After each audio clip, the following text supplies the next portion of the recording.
जय जय रघुवीर समर्थ. भगवान श्रीधर स्वामी मठामध्ये मुकुंदनगरमध्ये आपण आलो आहोत आणि आजला आपल्या बरोबर अजय बुवा रामदासी आहेत. आज एक त्यांच्यासाठी एक स्पेशल एपिसोड असा आहे की कल्याण स्वामींबद्दल त्यांच्याकडनं आपण थोड्या गोष्टी जाणून घेऊया. देवमाजावरती गेल्या वर्षी सिरीज होती गुरु आणि गुरुतत्व. ह्या वेळेला सिरीज आहे शिष्य. गुरुचं प्रतिबिंब शिष्यामध्ये असतं आणि शिष्य कसा असावा तर तो कल्याण स्वामी सारखा असावा. नमस्कार बुवा. नमस्कार. सद्गुरु समर्थ रामदास स्वामी महाराज की जय. योगीराज कल्याण स्वामी महाराज की जय. जय जय रघुवीर समर्थ. श्रीराम. ग्रंथराज दासबोधामध्ये सच्शिष्य लक्षणांचा एक फार मोठा समास दिलेला आहे आणि दासबोधातील सगळ्यात मोठा समास तो आहे. इतकं त्या समासाचं औचित्य आपल्याला पाहायला मिळतं. 104 ओव्यांचा हा समास आहे. शतक पूर्ती केलेला हा एकमेव समास आहे दासबोधातला. आणि त्यामध्ये सच्शिष्य कसा असावा आणि अर्थात तो कसा नसावा या दोन्ही गोष्टी समर्थांनी अत्यंत स्पष्टपणे आपल्या रोखठोक भाषेमध्ये मार्मिक अशी रूपकं आणि उदाहरणं देऊन सांगितलेलं आहे. तर त्यामध्ये उपदेशाला प्रारंभ झाल्यानंतर सच्शिष्याचं मुख्य लक्षण सांगताना सर्वप्रथम समर्थ सांगतात, ऐक सच्शिष्याचे लक्षण सद्गुरु वचनी विश्वास पूर्ण, अनन्य भावे शरण या नाव सच्शिष्य. दोन शब्द फार महत्वाचे आहेत, सद्गुरु आणि सच्शिष्य. गुरु आणि शिष्य हे मूळ शब्द आहेत. त्या दोन्हीच्या मागे सत हा समान धागा आहे. हा समान एका अर्थानं उपसर्ग आहे असं आपण म्हणूया. गुरु सद्गुरु, शिष्य सत शिष्य. याचा अर्थ असद्गुरु पण असू शकतो आणि अर्थात असच्छिष्य सुद्धा असू शकतो. आणि या दोघांचीही वर्णनं श्रीमद ग्रंथराज दासबोधामध्ये समर्थांनी करून ठेवलेली आहेत. आपल्याला सच्शिष्यांचा विचार करायचा आणि त्या अनुषंगानं कल्याण स्वामींच्या जीवनाकडं आपल्याला बघायचं आहे. पण त्याआधी थोडी पूर्वपीठिका लक्षात घेण्यासाठी आपण हे बघूया की गुरु कोण आणि सद्गुरु कोण. एखादी विद्या ज्ञात आहे, एखादी उत्तम गोष्ट एखाद्याला समजते. अगदी दासबोधाचाच जर हवाला घ्यायचा झाला तर भूत भविष्य वर्तमान असं त्रिकालांचं ज्ञान असणारा सुद्धा सद्गुरु असेलच असं नाही. कारण सद्गुरु होण्यासाठी सगळ्यात प्रधान लक्षण सांगितलेलं आहे आणि ते लक्षण म्हणजे आत्मसाक्षात्कार. सगुण निर्गुण परमात्म्याची स्पष्ट अनुभूती ज्या महापुरुषाला झालेली आहे तोच सद्गुरु होण्यास पात्र आहे. म्हणून तो सद्गुरु होतो असं नाही. तो एखादा सिद्ध बनून एकांतामध्ये राहू शकतो असा आत्मसाक्षात्कारी महापुरुष. पण आत्मसाक्षात्कार हे सगळ्यात प्रधान लक्षण सद्गुरु तत्वाचं आहे. मग त्यानंतर इतरही अनुषंगिक खूप लक्षणं दिलेली आहेत. ज्ञान वैराग्य आणि भजन, स्वधर्म कर्म आणि साधन, कथा निरूपण श्रवण मनन, नीती न्याय मर्यादा यामध्ये एकही उणे असे तरी ते विलक्षण दिसे. म्हणून सर्वही विलसे सद्गुरुपाशी. या 12-13 गुणांनी युक्त असणारा जो आहे तोच सद्गुरु म्हणून घेण्यास पात्र आहे असं समर्थांनी सांगितलेलं आहे. मग सद्गुरु आहे त्याला सच्शिष्यही असणारच. सद्गुरु आहेत आणि सच्शिष्य नाही असं होऊ शकत नाही. किंवा उलट पक्षी एखादा खराच सच्शिष्य आहे आणि सद्गुरु मात्र नाही आहेत असंही होऊ शकत नाही. जर शिष्यत्व आलं आणि शिष्यत्वाचा प्रवास शास्त्रोक्त पद्धतीनं योग्य दिशेनं घडला आणि तो सच्शिष्यापर्यंत जाऊन पोहोचला तर त्याच्या जीवनामध्ये सद्गुरु हे हमखास येतातच येतात. हा वैश्विक सिद्धांत आहे, हा परमार्थातला सिद्धांत आहे. त्यामुळं मला गुरु नाहीत म्हणून माझा परमार्थ अडलेला आहे असा म्हणणारा परमार्थाच्या पहिल्या पायरीवर सुद्धा चढलेला नाहीये. तुला गुरु नाहीत कारण ते दिसत नाहीयेत, ते नाही आहेत असं नाही.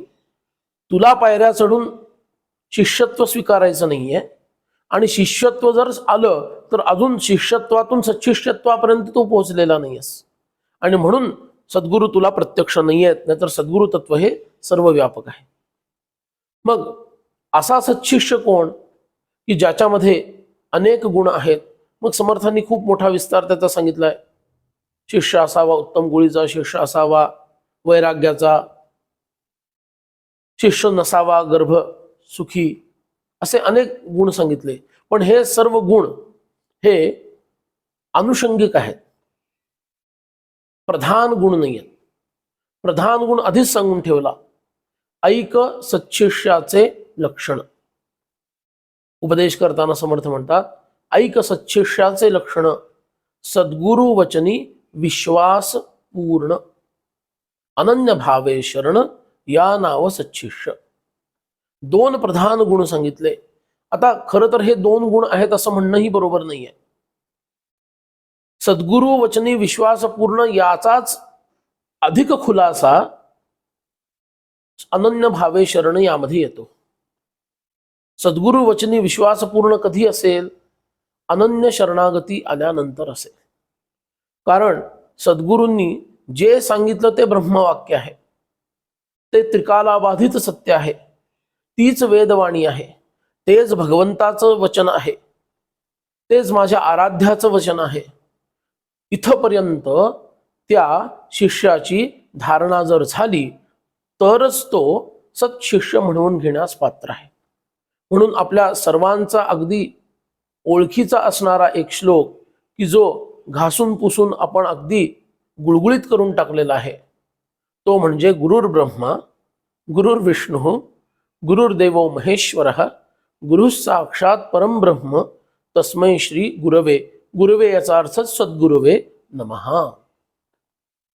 किती वेळा हा आपण शाळेत गेल्यापासून आत्तापर्यंत जवळपास काही लोक तर दररोज म्हणत असतील, पण तो भाव आमचा असतो का? अर्थच माहिती नाही तसं. त्याचा अर्थच माहिती नाही असे बरेच लोक आहेत. गुरु हेच ब्रह्मा आहेत, गुरु हेच म्हणजे सृष्टीचे निर्माण करणारे आहेत, गुरु हेच विष्णू म्हणजे सृष्टीचं पालन करणारे आहेत, गुरु हेच महेश्वर म्हणजे शिव सृष्टीचा लय करणारे आहेत, आणि त्याचप्रमाणे गणेश आणि देवी हे सुद्धा सद्गुरूच आहेत. अशी भावना नव्हे नव्हे या पाचही जणांचं जे मूळ आहे, किंवा ब्रह्मा विष्णू महेश या तिघांचंही जे मूळ आहे ते परमब्रह्म, ते परब्रह्मच सद्गुरू आहेत. आणि साक्षात, परोक्ष नाही, साक्षात समोर असं ते चालतं बोलतं परब्रह्म आहे. हा भाव ज्याच्या हृदयामध्ये दृढ झाला, जागृत झाला, तोच सच्छिष्य बनण्यास पात्र आहे. आणि ते बनणं हे शरणागतीशिवाय येत नाही. म्हणून तुम्ही अनन्य भावे शरण, अनन्य याचा अर्थ ज्याच्यामध्ये अन्य आश्रय नाही, तोच माझा एक शरण्य आहे आणि मी त्यालाच शरण जाईन. कितीही काही घटना घडली तरी सुद्धा मी त्यालाच शरण जाईन. प्रत्यक्ष त्रैलोक्याधिपती भगवान जरी माझ्या समोर आले आणि ते मला म्हणाले तू मला शरण ये, तरी सुद्धा मी त्याला नाही असं सांगेन. कारण मी माझ्या सद्गुरूंच्या चरणांचा शरणागत आहे, मी त्यांनाच शरण आहे. त्यांनी जर आज्ञा दिली तर गुरु आज्ञेचं पालन करायचं म्हणून मी तुला शरण येईन.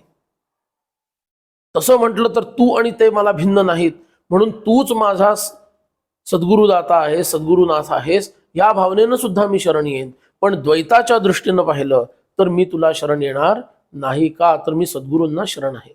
इथपर्यंत त्याच्या मनाची स्थिरता आणि बुद्धीची प्रगल्भता झालेली असली पाहिजे, तरच तो सच्छिष्य म्हणून घेण्यास पात्र आहे. आणि म्हणून ऐक सच्छिष्याचे लक्षण, सद्गुरु वचनी विश्वासपूर्ण म्हणजे तरी काय? तर अनन्य भावे शरण. अनन्य याचा अर्थ अन्य आश्रय नाही. अन्याश्रयाणाम त्याग अनन्यता असं नारद मुनींनी भक्तिसूत्रात म्हटलेलं आहे. तर त्या दृष्टीनं अन्य कोणताही मला आश्रय नाही. कोसळोनी पडो हे आकाश, आणिकांची वास न पाहू.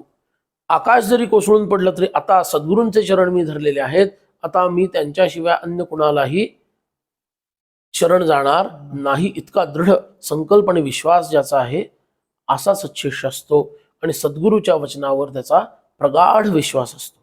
आणि असं एक मनाचं, विचारांचं, बुद्धीचं स्वरूप ज्याला प्राप्त झालेलं आहे, त्या अनेक महापुरुषांमध्ये योगीराज कल्याण स्वामींचं चरित्र अत्यंत अद्भुत, अत्यंत ललांभूत आणि अत्यंत आगळं वेगळं असं तेजस्वी ताऱ्यासारखं तळपणार आहे. नव्हे नव्हे ते ध्रुव ताऱ्याप्रमाणे आढळ आहे असं त्यांचं चरित्र आहे. सद्गुरु वचनी विश्वास पूर्ण. अरे किती अशा कथा सांगाव्यात कल्याण स्वामींच्या. अनन्य भावे शरण, किती कथा सांगाव्यात. एखाद कथेतून आपण समजून घेऊ. पहा, सद्गुरूंच्या सांगण्यावर पूर्ण विश्वास ठेवणं ही सामान्य गोष्ट नाही. कारण आपण बुद्धी असणारे लोक आहोत. आपल्या मनाच्या काही धारणा असतात, आपल्या काही विचारसरणी असते आणि आपण त्या धारणा सहजासहजी सोडायला तयार नसतो. पण जो सच्छिष्य आहे तो गुरूंच्या आज्ञेच्या पलीकडे काहीही वागत नाही. शिष्यांची एकदा परीक्षा घ्यायची म्हणून समर्थ चाफळच्या मंदिरात असताना तिथूनच काही अंतरावर जंगलामध्ये गेले आणि एका घळीमध्ये जाऊन थांबले. त्या घळीमध्ये अन्यही काही शिष्य होते. पावसाचे दिवस होते आणि सगळीकडे गारठा पसरला होता. आज सुद्धा त्या भागात जंगल भरपूर आहे. ती तर 350 वर्षापूर्वीची गोष्ट आहे. म्हणजे प्रचंड जंगल तिथं असणार आहे. तर त्या ठिकाणी हे सगळे गेलेले आहेत. समर्थांना वैद्यांनी कफाची बाधा दूर व्हावी म्हणून पान खायला सांगितलं होतं, औषध म्हणून. कारण विड्याच्या पानामुळं कफ पातळ होतो किंवा कफ निघून जातो. म्हणून समर्थ स्वतःच्या बरोबर बटवा ठेवत असत. त्याच्यामध्ये पान, चुना आणि अन्य काही त्याचं जे साहित्य लागतं हे सर्व, कात वगैरे हे तिथं असे त्यांच्या बरोबर. आणि आता अंधार झाला, झोपायची वेळ झाली. जंगलामध्ये आहेत सगळे, मशाली लावलेल्या आहेत प्रकाश पडावा म्हणून. आणि त्या ठिकाणी समर्थ शिष्यांना म्हणतात, मला आत्ता पान हवाय. आता त्यांनीच त्यांचा बटवा लपवून ठेवलाय. समर्थांनी शिष्यांची परीक्षा घ्यायची म्हणून बटवा लपवून ठेवलेला आहे. आता तो बटवा कुणाला सापडणार आहे सांगा बरं तुम्ही. सगळे शिष्य शोधतात, बटवा कुठे आहे, बटवा कुठे आहे, कुणालाही सापडत नाही. शिष्य म्हणतात, स्वामीजी बटवा तर कुठं सापडत नाहीये. उद्या पहाटे पहाटे आम्ही जाऊ आणि पानं आणू. समर्थ म्हणाले, नाही, मला आत्ताच्या आत्ता पान हवाय. आता गंमत अशी आहे, जंगलातून पान आणायचं आहे. कुठल्या पानाच्या ठेल्यावर जाऊन पैसे देऊन पान नाही आणायचंय. त्याला नागवेल असं म्हणतात. जे खायचं पान असतं त्याला नागवेल असं म्हणतात. का असं नाव आहे? कारण त्या वेलीला नागांनी लपेटलेलं असतं. बऱ्याच वेळेला नागांच्या राहण्याचं, विश्रांतीचं आवडीचं स्थान म्हणजे हे खायच्या पानाची वेल. आणि इतक्या अंधारामध्ये या जंगलामध्ये काय होईल सांगू शकत नाही. शिष्य थोडे घाबरले. कसं जायचं, विचारात पडलेले आहेत. कल्याण स्वामी तिथंच आहेत. त्यांनी काहीही आढेवेढे घेतले नाहीत. तिथंच जळणारी एक मशाल हातात घेतली, खडावा पायात चढवल्या आणि थेट जंगलामध्ये शिरले. एकटे गेले. बराच वेळ झाला कल्याण येत नाहीये. हे बघून समर्थ म्हणाले, अरे चला जरा बघूया. कल्याणाला इतका वेळ तर नाही लागायला पाहिजे यायला. बराच कालावधी गेला आणि शिष्यांना बरोबर घेऊन ज्या दिशेनं कल्याण स्वामी गेले त्या दिशेनं समर्थ गेले. कारण दूरपर्यंत ती मशाल, तिचा प्रकाश दिसत होता. कुठल्या दिशेनं कल्याण गेलेले हा सर्वांना प्रकाश दिसत होता. हे घळीतून तिकडे जंगलात पाहत होते, त्यामुळे त्यांना दिसलं की कुठल्या दिशेनं गेलेले. त्याच दिशेनं ही सगळी मंडळी समर्थ समोर होते गेली. काही अंतरावरती कल्याण स्वामी खाली पडलेले दिसले. नागवेल बाजूलाच आहे आणि समर्थ जरा लगबगीनं तिथे जाऊन पोहोचतात तर त्यांना काय दिसलं, राम नाम घेत कण्हत कण्हत योगीराज कल्याण. हातामध्ये पानं आहेत पण ती जमिनीचा स्पर्श झालेली अशी आहेत आणि मशाल केव्हाच खाली पडलेली आहे आणि जीवनाचा शेवटचा क्षण मोजत आहेत. कारण एका अत्यंत भयंकर अशा नागराजाने त्यांना डसलं होतं. प्राण जातो की काय अशी अवस्था आहे. एकदम समर्थ तिथं जवळ गेले आणि पूर्वीच ज्या चाफळच्या मंदिरामध्ये म्हसोबाची स्थापना केली होती त्या म्हसोबाला मनोमन समर्थांनी म्हटलं, जर माझ्या कल्याणाचं विष उतरवशील तर उद्या मी फार मोठा महोत्सव करेन आणि तुला नैवेद्य दाखवीन. अर्थात तो संकल्प सद्गुरूंचा आहे, लक्षात घ्या. समर्थरूपी सद्गुरूंचा तो संकल्प आहे.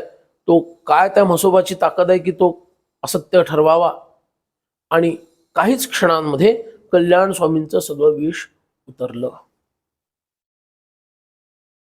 कल्याण स्वामी जे मूर्छित होत होते ते पुन्हा भानावर आले.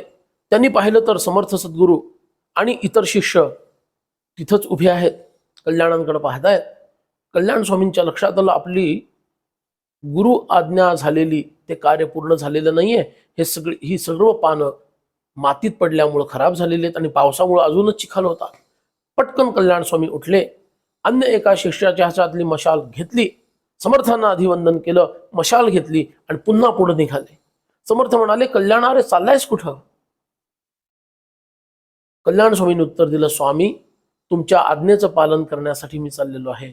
अजून तुमची आज्ञा पूर्ण पालन झालेली नाही. समर्थांना काय वाटलं असेल विचार करा. समर्थांनी अत्यंत प्रेमाने आपल्या प्रिय शिष्याला जवळ घेतलं आणि समर्थ म्हणाले, अरे मी काय पान खाण्याचा इतका शौकीन आहे की व्यसनाधीन आहे? मी फक्त सच्छिष्य कसा असतो त्याची परीक्षा घेण्यासाठी हा सगळा प्रयोग केला. चला परत. आणि सर्व लोक पुन्हा त्या घळीमध्ये येऊन प्रविष्ट झाले. म्हणजे सद्गुरूंच्या वचनांवर इतका प्रगाढ विश्वास आहे की याच्यात म्हणजे ही आज्ञा पालन करता करता जर मृत्यू आला तरी मला मोक्ष आहे. पण आज्ञा पालन झालेलं नाहीये म्हणजे आपलं कार्य पूर्ण झालेलं नाही. ते कार्य अपूर्ण ठेवून जर मी परत आलो तर सद्गुरूंच्या वचनावरचा माझा विश्वास पूर्ण नाही, तो सत्य नाही असं सिद्ध होईल. आणि म्हणून कल्याण स्वामी ताबडतोब पुढे जायला निघतात. ही किती मोठी गोष्ट आहे. म्हणून सद्गुरु वचनी विश्वास पूर्ण, अनन्य भावे शरण. दुसरा कोणताच आश्रय मला नाही, मी सद्गुरूंनाच शरण आहे.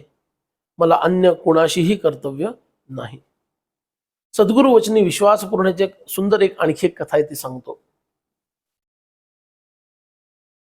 पूर्वी अनेक सत्पुरुष एकमेकांना भेटत असत. तसे एक मौनी स्वामी होते. त्यांची आणि समर्थांची खूप प्रगाढ मैत्री होती. ती मैत्री अर्थातच संतत्वाच्या स्तराची होती. एकदा असं झालं की समर्थांनी आपल्या एका शिष्याला साखरेचं वृंदावन, साखरेपासून बनवलेलं तुळशी वृंदावन जे असतं ते वृंदावन शिष्याला दिलं आणि स्वामीजींकडे, मौनी स्वामींकडे जा आणि या चरणदास रामदासाकडून तुम्हाला हे आलेलं आहे, याचा आपण मोठ्या मनानं स्वीकार करावा अशी त्यांना प्रार्थना कर. काही काळ तिथं त्यांच्याजवळ राहा, त्यांची सेवा कर. ते आणि मी वेगळे नाहीत याची अनुभूती घे आणि नंतर त्यांनी आज्ञा दिल्यानंतर तू परत ये, असं सांगितलं. समर्थांना वंदन करून हा शिष्य निघाला. तिथं जाऊन पोहोचला, त्यांना वंदन केलं आणि त्यांच्याबरोबर काही काळ राहिला. समर्थांसाठी म्हणून त्यांनी 11 खारका दिल्या आणि हा शिष्य आता पुन्हा समर्थांकडे यायला निघाला. हा परत आला. त्यावेळेला मौनी स्वामींच्या शिष्यांच्या मनामध्ये असा एक विकल्प आला की आपले गुरु इतके महान आहेत, इतके श्रेष्ठ आहेत, इतके मोठे योगी आहेत, इतक्या करामती करतात, इतके चमत्कार करतात, समर्थांकडे काही असं दिसत नाही, तरी सुद्धा आपले गुरु यांना एवढं का बरं महत्व देतात? काय गरज आहे समर्थांना इतकं महत्व देण्याची यांनी? म्हणून आपल्या गुरूंची परवानगी घेऊन पण गुप्त हेतू मनातल्या मनात ठेवून, कारण त्यांचा आणि समर्थांचा स्नेह किती आहे त्यांना माहिती आहे, पण गुप्त हेतू मनातल्या मनात ठेवून समर्थांची परीक्षा करणं हा गुप्त हेतू, हा मनातल्या मनात ठेवून हे सर्व लोक आता समर्थांकडे म्हणून यायला निघाले. आणि ज्या वेळेला ही मंडळी समर्थांच्या इथे येत आहेत रस्त्यामध्येच, समर्थ त्यावेळेला बाल अवस्थेमध्ये होते. महापुरुषांच्या शास्त्रांमध्ये 3 अवस्था सांगितलेल्या: बाल, पिशाच्य आणि उन्मत्त. बाल अवस्था म्हणजे लहान मुलं जसं हट्ट करतात, रडतात, हसतात, खेळतात, नाचतात, कुठली भीडभाड ठेवत नाहीत, त्या अवस्थेमध्ये महापुरुष असले की त्यांना बाल अवस्थेतील महापुरुष म्हणतात. पिशाच्च्या अवस्थेमध्ये असतात त्यावेळेला ते अत्यंत उग्रपणे वाटेल तसं वागतात, तुसडेपणानं वागतात, कठोरपणे वागतात. आणि उन्मत्त अवस्था जी असते त्या अवस्थेमध्ये फार मोठे मोठे अचाट असे चमत्कार करतात. अशा 3 अवस्था सिद्ध महापुरुषांच्या शास्त्रात सांगितलेल्या आहेत. आणि नेमकं त्यावेळेला समर्थ बाल अवस्थेमध्ये होते. गंमत अशी झाली, समर्थ आणि कल्याण हे दोघं, कल्याण स्वामी तिथंच आहेत, एका तलावामध्ये समर्थांना स्नान घालत कल्याण होते. आणि समर्थ बाल अवस्थेमध्ये असल्यामुळं लहान मुलांसारखं त्यांचं सगळं वागणं होतं. आणि तो भाव विचारात घेऊन कल्याण स्वामी त्यांना स्नान घालतायत हे डोळ्यासमोर आणण्याचा प्रयत्न करा. अशा स्थितीमध्ये कल्याण स्वामी आणि समर्थ यांना हे पाहतायत आणि काय हे प्रकरण आहे काही कळत नाहीये असं या मौनी स्वामींच्या शिष्यांना वाटतंय. इतक्यात गंमत अशी झाली, तिथंच एक डोंगर होता, त्या डोंगरावरून एक म्हैस खाली पडली आणि अर्थात ती मरण पावली. आता ही मरण पावली म्हणून ज्या गवळ्याची ती होती त्याची पत्नी तिथे होती, ती रडायला लागली. कारण पती आपलं महत्वाचं जे अन्नाचं साधन आहे तेच गमावलंच म्हणून तो खूप ओरडेल आणि त्याचं भय तिला वाटायला लागलं म्हणून ती रडायला लागली. हा सगळा गोंधळ तिथं सुरू आहे. समर्थ इथं बाललीला करतायत, स्नान चालू आहे, इथं ही म्हैस भरून पडले, तिथं ती रडतीये, ओरडतीये. आणि तोपर्यंत ही मंडळी इथे येऊन पोहोचली. गंमत बघा, समर्थ कल्याण स्वामींना म्हणाले, मला आत्ताच्या आत्ता दुधामध्ये कालवलेली शिळी भाकरी खायची आहे. पाण्यात उभे असताना, बालभाव आहे ना. सद्गुरु वचनी विश्वास पूर्ण हे लक्षात ठेवायचं. गुरूंच्या मुखातील शब्द नव्हे अक्षर आणि अक्षर झेलणं हे सच्शिष्याचं लक्षण आहे, जर ते सद्गुरू असतील तर. स्नान चालू असताना हा सगळा प्रकार, म्हैस तिथं मेलेली आहे. कल्याण स्वामी उठले, म्हणाले आत्ताच्या आत्ता पाहिजे, या क्षणी, ताबडतोब. म्हणजे गावात जातो, भिक्षा मागून आणतो, या क्षणी पाहिजे. आता काय त्यांच्याकडे पर्याय होता? कल्याण स्वामींकडे पर्याय काय होता? ती रडणारी बाई तिच्याकडे असलं तर विचारो म्हणून ते तिथं गेले. तिला विचारतात, माय 2 मिनिटं रडायचं थांब, माझ्या सद्गुरुदेवांना फार भूक लागली आहे, त्यांना शिळी भाकरी आहे का सांग. ती म्हणते, बाबा माझे तर म्हैस मिळून म्हणून मी रडते, तुझं वेगळंच काहीतरी चाललंय. कल्याण स्वामींनी तिचे पाय धरले, म्हणाले, माय तुझ्याकडं असेल तर दे. नेमका तिच्याकडं एक शिळ्या भाकरीचा तुकडा निघाला. कल्याण स्वामी आले समर्थांच्या जवळ, स्वामी शिळी भाकरी मिळाली, दुधाचा बंदोबस्त काय करावा? मला आत्ताच्या आत्ता, ते हट्ट केल्यासारखा असं असं हाल हलवून आणि समर्थ तसं वागतायत, मला आत्ताच्या आत्ता हवाय. कल्याण स्वामी तेच प्रसंग निर्माण झाला. आत्ताच्या आत्ता दूध आणायचं कुठून? रडता रडता समर्थ म्हणाले, त्या म्हशीचं घेऊन ये ना, ती म्हैस मरून पडली आहे.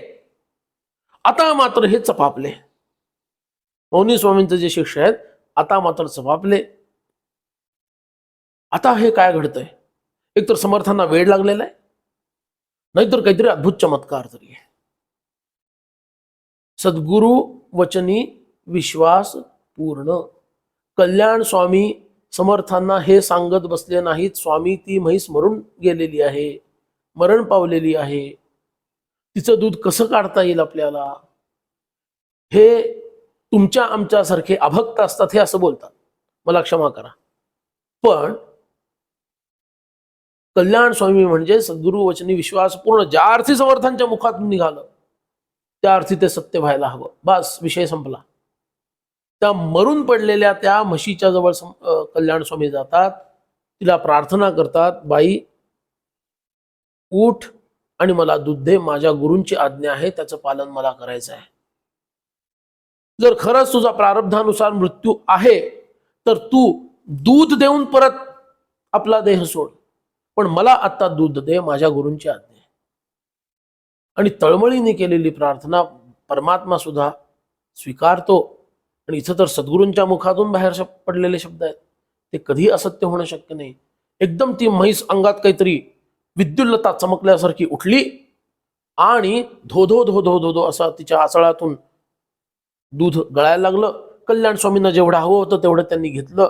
त्याच हातामध्ये त्या भाकरीचा तुकडा होता, त्याच्यावरच ते दूध घेतलं. ती तिथंच कुस्करली आणि समर्थांना तशीच खाऊ घातली. समर्थांनी ती हसता हसता खाल्ली, वा वा वा वा म्हणून टाळ्या वाजवल्या आणि म्हणाले, कल्याणा, मेलेल्या म्हशीचं दूध काढलंस रे तू, काय चमत्कारच घडला हा, असं समर्थ म्हणाले आणि पुढे निघाले. आता हा टोमणा होता कुणाला? या मौनी स्वामींच्या शिष्यांना. आणि म्हणून ते धावत आले आणि त्यांनी समर्थांना लोटांगण घातलं. समर्थांनी अत्यंत प्रेमाने त्या सर्वांना जवळ घेतलं आणि आपल्या स्थानावर नेलं आणि तिथं त्यांना काही दिवस ठेवून घेऊन त्यांना उपदेश करून त्यांच्या मनातील सर्व मळभ त्यांनी दूर केलं आणि ते पुन्हा आपल्या गुरूंकडं सेवा करण्यासाठी त्यांना पाठवून दिलं. अशा अनेक कथा कल्याण स्वामींच्या जीवनामध्ये आपल्याला पाहायला मिळतात. आपण ती अंबाजीचा कल्याण कसा झाला ही कथा आपल्याला माहीत असेल. जीवावर उदार होऊन कल्याण स्वामींनी अशा प्रकारे एक फांदी तोडली जिच्या खाली फार मोठा एक विहीर किंवा खड्डा होता आणि त्याच्यात ते बुडून गेले. पण समर्थांच्या आदेशावर ते पुन्हा पाण्यातून बाहेर आले. पायाला गळू झालं म्हणून समर्थांनी पट्टी बांधली. समर्थ कणतायत. सगळे शिष्य विचारतात काय उपाय आहे. समर्थ म्हणतात एकच उपाय आहे, जो शिष्य माझं गळू चोखून घेईल तो मरेल, कारण तो विष पिणार आहे, मी मात्र जगेन. कुणाचीच छाती झाली नाही. कल्याण स्वामी समोर आले आणि त्यांनी ते गळू चोखलं. पण ते मुळात गळूच नव्हतं, तो छानपैकी एक आंबा होता. अशा अनेक जीवावर बेतणाऱ्या परीक्षा कल्याण स्वामी देतात आणि त्यामध्ये ते उत्तीर्ण होतात. हाच महत्वाचा मुद्दा लक्षात घ्यायला हवा. छाटी उडाली, ती छाटी समर्थांच्या अंगावरचं हे वस्त्र वाऱ्यामुळे उडालं. समर्थ जेव्हा सज्जनगडाच्या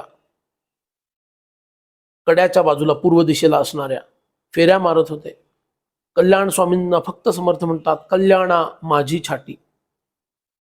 आणि गुरूंच्या हृदयातला भाव काय आहे ते ओळखतात आणि थेट कड्यावरून खाली उडी मारतात. प्राणाचा विचार करत नाहीत आणि कालांतरानं पुन्हा समर्थांच्या जवळ येऊन त्यांना त्यांची छाटी देतात. जीवावर बेतणाऱ्या ह्या सगळ्या परीक्षा ते देतात आणि उत्तीर्ण होतात. का? अनन्य भावे शरण. सद्गुरूंना पूर्ण शरण गेल्यानंतरच हे धाडस, हे सामर्थ्य आपल्याला प्राप्त होऊ शकतं.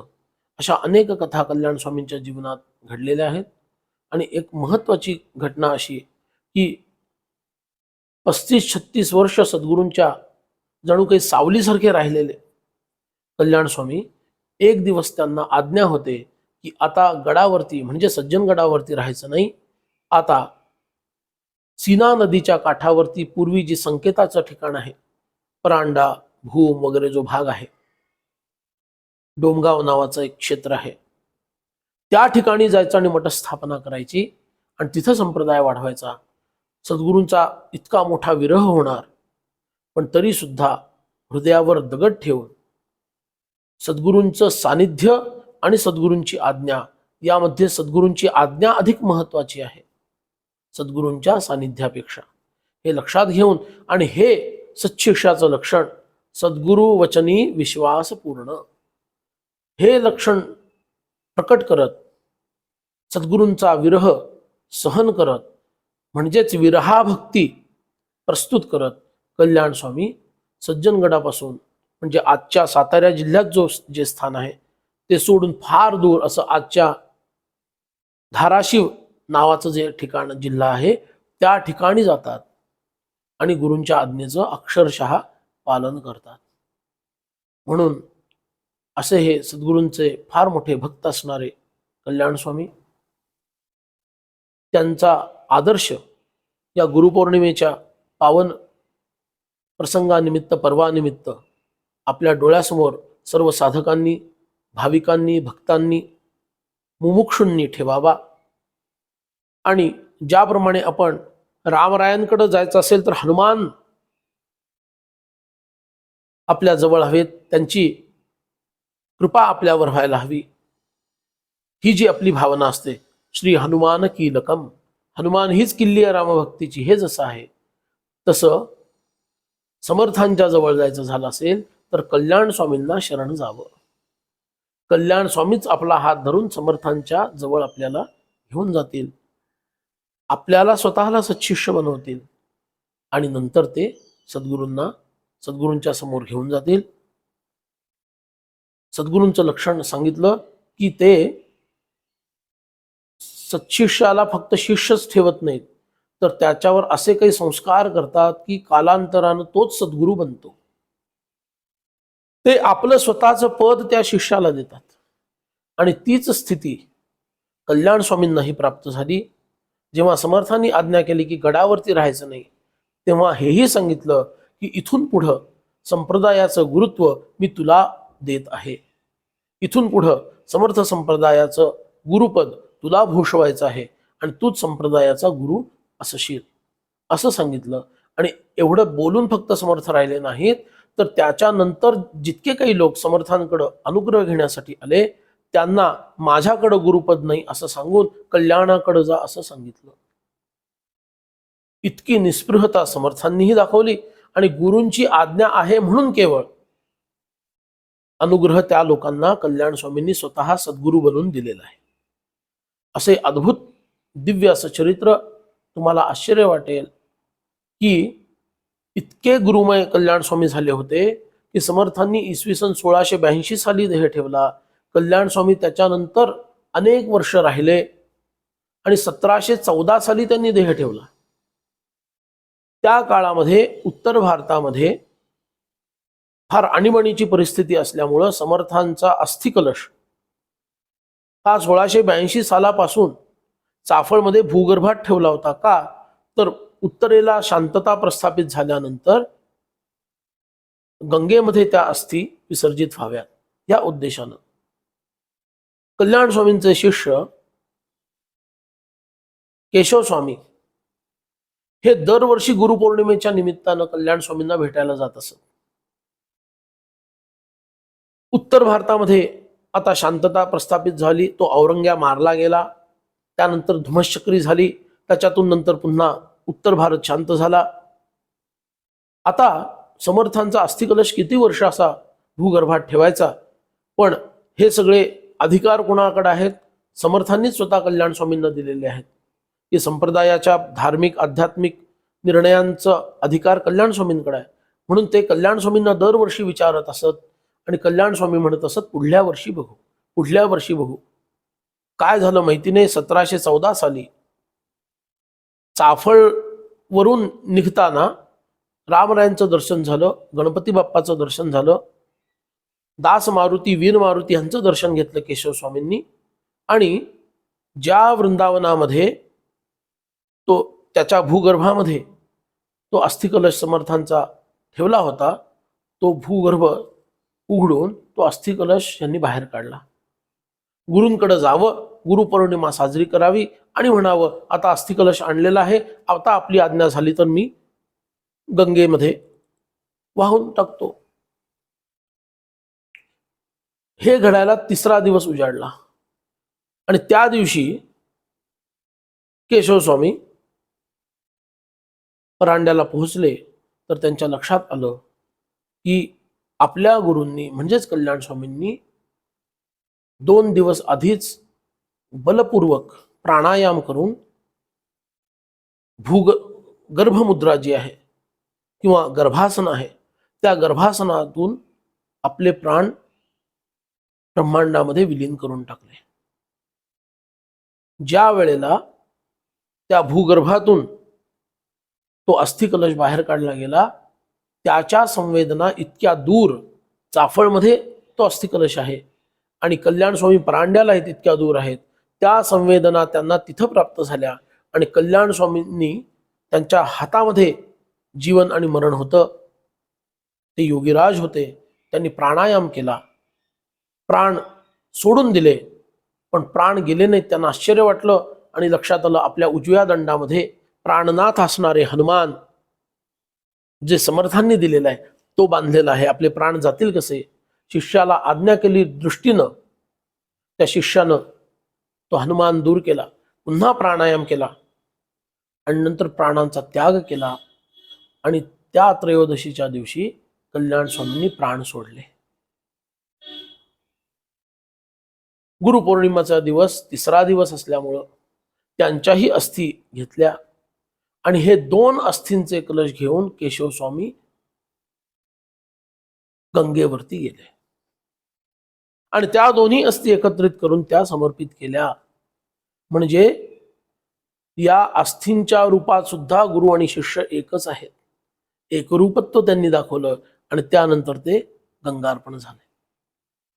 किती अनन्यता असावी, किती गुरुभक्ती असावी, किती प्रेम असावं आणि किती एकरूपता असावी, याचं अद्वितीय उदाहरण म्हणजे श्री समर्थ आणि योगीराज कल्याण. जय जय रघुवीर समर्थ.